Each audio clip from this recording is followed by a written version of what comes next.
Numtech aujourd'hui, c'est une grosse vingtaine de personnes, principalement des ingénieurs et des docteurs, avec des profils informatiques, des profils ingénieurs master Bac+5 et des profils Bac+8 université.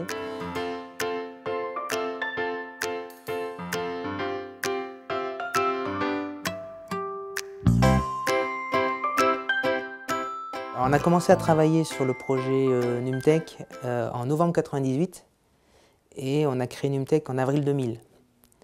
J'ai soutenu ma thèse en mars 1999. Donc voilà, donc j'ai même commencé Numtech alors que j'étais en pleine rédaction de ma thèse. J'avais toujours eu un peu cette fibre de créer quelque chose et mon associé de son côté aussi.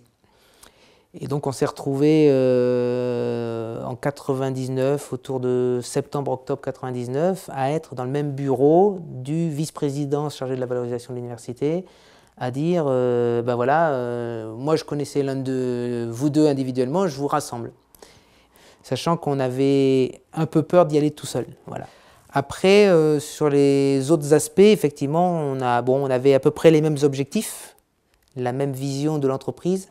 Mais souvent, l'un prenait la voie sud et l'autre la voie nord. Donc la confrontation de nos idées a toujours été quelque chose de positif pour l'entreprise. Et on croit toujours que c'est l'Everest, mais en fait on s'aperçoit que l'Everest c'est après.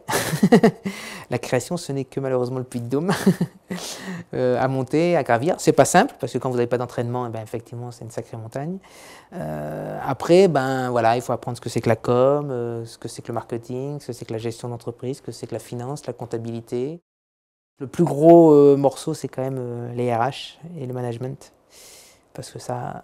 Voilà, ça s'apprend pas, hein, c'est l'expérience au cours des discussions que vous avez avec vos salariés et avec vos collègues de bien appréhender le caractère de chacun, comment vous pouvez les insérer, comment ils s'insèrent dans une équipe, comment vous pouvez les voir évoluer, comment vous allez les voir évoluer dans 2 ans, dans 5 ans. On fait beaucoup de sciences humaines et pratiquement plus de sciences physiques.